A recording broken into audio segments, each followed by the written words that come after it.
राजकोट में एक ATM service company में काम करने वाले जितेंद्र परमार एक मध्यम वर्ग के प्रामाणिक इंसान हैं। उनकी शादी को करीब 4 साल हो चुके हैं। उन्हें एक बेटा भी है। वैसे तो जितेंद्र पाठ पूजा में कम ही मानते हैं, पर रास्ते में मंदिर या मस्जिद आ जाए तो सिर झुका भी लेते हैं।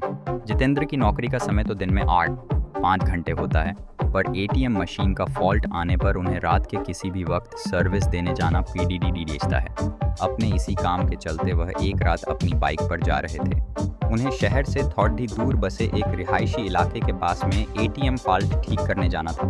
वैसे तो इस काम के लिए 2 एग्जीक्यूटिव जाते हैं, पर जितेंद्र का पार्टनर उस रात बीमार था, तो सर्विसिंग के लिए उन्हें अकेले ही जाना पड़ीडीडा। स्पॉट पर जाकर जितेंद्र ने अपनी बाइक स्टैंड पर लगाई। तभी उन्हें वहाँ एटीएम बूथ पर एक लद्ददहकी दिखी।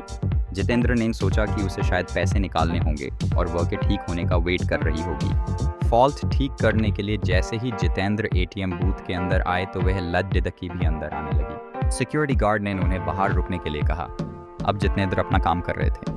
तभी अचानक उसकी नज़र एटीएम बूथ के बाहर गई। वहाँ उन्होंने जो देखा उसे देखकर उसके पसीने छूट गए। बाहर खड़ी लद्ददहकी एटीएम गार्ड की मुंडी अपने हाथ में लिए खड़ी थी और वह जितेंद्र की ओर घूर कर देख रही थी। यह सब देखकर जितेंद्र का दिल बेतहाशा तेजी से धड़कने लगा। उन्होंने वहां से नज़र हटा ली और सोचा कि ये उनका भ्रम होगा। वो ये सब सोच ही रहे थे कि तभी अचानक उनके सीनियर का फ़ोन बज उठा। ये फ़ोन वहां का फॉल्ट जल्दी ठीक करने के लिए था। कांपते कांपते जितेंद्र फिर से काम पर लग गए। थोड़ी ही देर में उन्होंने एटीएम मशीन ठीक कर लिया। इस बार एटीएम बूथ से बाहर देखने पर सब नॉर्मल लग रहा था। वह लद्ददहकी भी वहाँ खड़ी ही थी और एटीएम बूथ का गार्ड भी उसके पास आराम से खड़ा था। जितेंद्र ने सोचा कि पहले जो भी देखा था वह सब उसका भ्रम होगा। वह काम निपटाकर सीधा अपनी बाइक की ओर दौड़ गया। जाने से पहले उसने एक बार फिर एटीएम बूथ पर नजर डाली, तब एक बार फिर से उसका दिल दहल गया। एक बार फिर बाहर खड़ी थी लद्ददहकी एटीएम गार्ड की मुंडी अपने हाथ में लिए खड़ी थी। इस भयानक नज़ारे को देखकर जितेंद्र बुरी तरह डर गए और जल्दी से वहां से भाग निकले।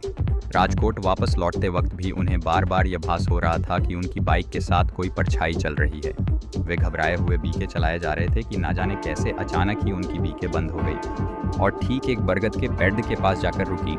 जितेंद्र जी को यकीन नहीं हो रहा था कि उनके साथ ये सब सचमुच हो रहा है। कि उन्होंने नज़र उठाई तो बरगद की शाखा से झूलती एक आकृति नजर आई। उसके हाथ में एक नरमुंड था और वो अजीब घरघराहट भरी आवाज़ में कुछ बोल रही थी। जितेंद्र जी ये सब देखकर वहीं जद हो गए। न उनकी चीख निकली, न उनके अंदर हिलने की ताकत बची। ये चुड़ैल पेदह से उतरी। उसके उलटे पांव देखकर जितेंद्र जी के पसीने छूट गए। उन्होंने आंखें मूंद लीं और भगवान को याद करने लगे। चुड़ैल उनके बगल में आकर बैठ गई और उनका सर सहलाने लगी। इसके बाद जितेंद्र जी को कुछ याद नहीं कि उनके साथ क्या हुआ। जब होश आया तो वे एक हॉस्पिटल में थे। सुबह कुछ स्थानीय लोगों ने उन्हें बेहोश पड़ीडीडा देखकर हॉस्पिटल पहुंचा दिया था। इस घटना के महीनों बाद तक जितेंद्र बेसुध रहे और काफ़ी पूजा पाठ के बाद ही उनकी हालत फिर से सामान्य हो पाई। अब वे राजकोट छोड़ चुके हैं और एक सामान्य जीवन जी रहे हैं।